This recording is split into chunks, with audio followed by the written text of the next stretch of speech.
Annyeonghaseyo mga kachinggu. It's another day, another blessings. Nagkaya nga pala kami ni Mami, nagpunta din sa may tabing dagat. Matagal-tagal na rin kasi hindi nakakapunta rito. Malapit lang naman kasi ito sa bahay namin. Nagdala rin kami ng tent para may masilungan kami. Kasi medyo mainit pa talaga.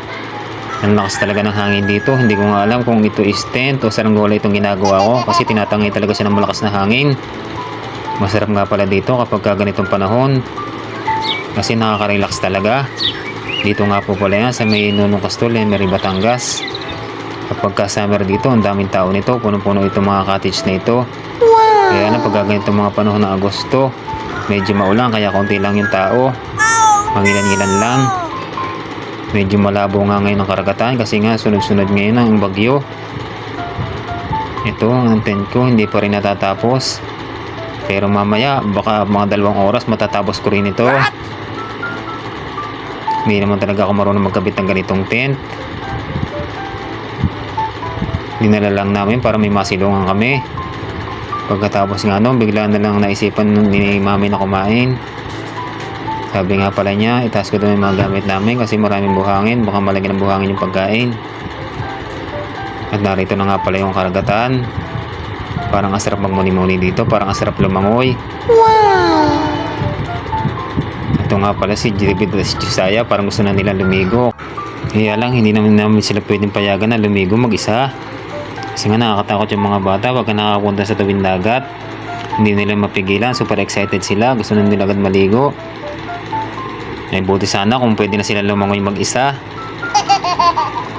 Yan, meron nga pala dito, pumunta nga pala kami dito sa may puso. Kahit hindi pa Valentine's, may puso na dito. Dito nga po pala yan sa may Larea Beach Resort. Kaya kung gusto niyo mag-resort, punta lang po kayo dito. Marami pong amenities po dito. Na rin po yung cottage. Ayan, mga cottages po nila. Napakaganda, iba't ibang kulay. Tamang-tama naman po. Pwede kayo magpipicture dito sa may puso na ito. Ang kagandahan lang po dito is malawak yung lugar. Kaya pwede kayong gumala-gala dito. Pwede kayong mag-stay kahit yung mga bata. Hindi kayo matatakot na mapunta sa tabing dagat. May enjoy nga pala ni David at ni Josiah itong lugar. Kaya maganda po mag-stay dito. Tamang-tama naman. Kasi hindi namin sila kailangan bantayan. Kasi ang hirap talaga magbantay ng mga bata kapag nasa ganitong mga lugar. At tamang-tama, masarap din mag-relax kapag ganito. Kita niyo naman si David. Maganda yung pose niya dito sa may pusong ito. So kapag tumibok lang yung puso, punta lang po kayo dito sa Larea Beach Resort. Dito nga po, maganda rin po kanilang mga swimming pool po dito. Tamang-tama din, may mga red carpet. May mga swimming pool na rin po. Tsaka mga cottage. At malawak po yung lugar po nila. Wow! Ito nyo naman po, si Josiah, ini-enjoy niya yung lugar. Kaya lang, hindi po namin siya pwedeng pabayaan kasi nga malapit sa dito sa swimming pool.